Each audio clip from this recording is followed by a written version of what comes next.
আয় হিউম্যান আর মরুকেতু রাজ্যের রাজা, আমি তো তোদেরই জন্য অপেক্ষা করছি। তোরা জানিস না এখান থেকে কেউ বের হতে পারে না। এখানে যে একবার ঢুকেছে সে আর কোনোদিন বের হতে পারেনি। এখন আত্মসমর্পণ করা ছাড়া তোদের আর কোনো রাস্তা নেই। রক্তচোখ ডাইনির চাকর, নিজেকে বাঁচাতে চাইলে এখান থেকে সরে যা, না হলে আজ কিন্তু তুই আমার হাতে মরবি। আমার হাতে যে জাদুর তরবারি দেখছিস, এটা দিয়েই তোকে মেরে ফেলবো। এখনো সময় আছে, চলে যা। তোর মতো হিউম্যানকে আমি ভয় পাই না। দেখি কে কাকে মারে। আমার শক্তি সম্পর্কে তোদের কোনো ধারণা নেই।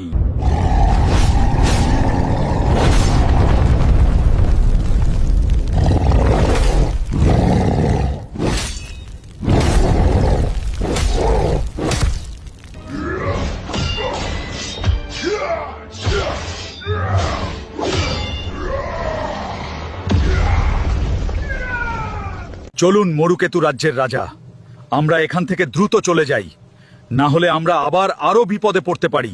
হিউম্যান, এই জঙ্গলে কে কান্না করছে?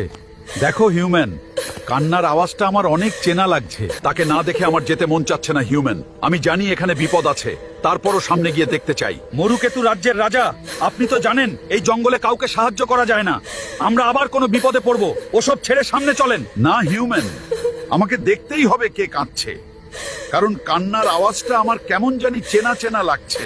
মরুকেতু রাজ্যের রাজা, আপনি যেহেতু মানবেন না, তাহলে চলুন। হিউম্যান, এই পুরনো ভয়ঙ্কর কুঠির বাড়ি থেকে তো ওই কান্না আওয়াজ হচ্ছে। চলো হিউম্যান, আমরা এই পুরনো ভয়ঙ্কর কুঠির বাড়ি ভেতর ঢুকে দেখি। মরুকেতু রাজ্যের রাজা, আরেকবার ভেবে দেখুন, ওইখানে গেলে হয়তো আমাদের ক্ষতিও হতে পারে। এটা মনে হয় রক্তচোখ ডাইনির কোনো ছলনা। না হিউম্যান, কান্নার আওয়াজ কেমন জানি চেনা চেনা লাগছে। নিশ্চয়ই কেউ বিপদে পড়েছে। চলো হিউম্যান, আমরা এই পুরনো ভয়ঙ্কর কুঠির বাড়ি ভেতরে ঢুকে দেখি। হিউম্যান, এ তো আমার আদরের কন্যা। হিউম্যান, তুমি আমার মেয়েটাকে বাঁচাও।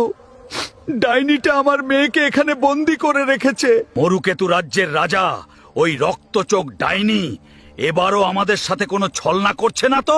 না হিউম্যানে, কোনো ছলনা না। ওই রক্তচোখ ডাইনি আমার সাথে আমার মেয়েকেও বন্দি করে রেখেছে। তুমি আমার মেয়েকেও বাঁচাও।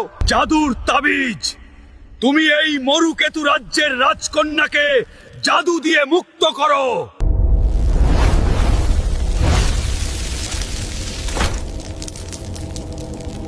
বাবা, ওই ডাইনি আমাকে এখানে বন্দি করে রেখেছিল। আমাদের গুপ্তধন কোথায় আছে সেটা জানার জন্য প্রতিদিন আমার উপর অত্যাচার করত। আমি এত অত্যাচার খেয়েছি, তারপরেও আমি ওই রক্তচোখ ডাইনিকে গুপ্তধন কোথায় আছে কিচ্ছু বলিনি। মা, তুই মরুকেতু রাজ্যের গুপ্তধনগুলো কোথায় রেখেছিস আমাকে বল।